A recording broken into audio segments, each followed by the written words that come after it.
নমস্কার, কেমন আছেন সবাই? আশা করছি সবাই ভালোই আছেন। তো আমিও বেশ আছি। দেখুন আজকে আলু ফুলকপি দিয়ে ডিমের তরকারি করব। তো কী করে করি তো আপনারা দেখতে থাকুন।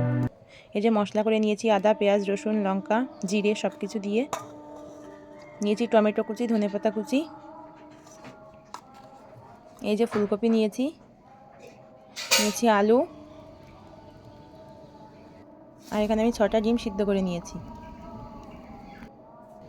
কড়াই গরম করে কড়াইয়ে সরষের তেল দিয়ে দিলাম। এবারে ডিমে লবণ হলুদ সব মাখিয়ে ডিমটাকে ভেজে নেব। দেখুন আমার ডিম ভাজা প্রায় হয়ে গেছে, এবারে তুলে নেব। এবারে ফুলকপিগুলোও দিয়ে দিয়েছি ভাজার জন্যে। সামান্য লবণ আর হলুদ গুঁড়ো দিয়ে ফুলকপিটাকে ভেজে নেব। এই ফুলকপিটাকেও তুলে নিয়েছি।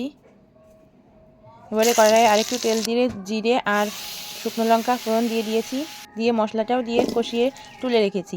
তারপরে আলু ভেজে সব কিছু দিয়ে ফুলকপি আর ডিম দিয়ে কষিয়ে নিচ্ছি ভালো করে মশলাটা দিয়ে। আজকে একটু অন্যরকমভাবে রান্না করছি। তারপরে এই যে গরম জল দিয়ে দিলাম।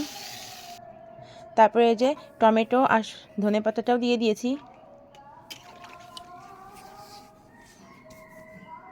দেখুন আমার রান্না প্রায় হয়ে গেছে। এবারে গরম মশলা দিয়ে নামিয়ে নেব।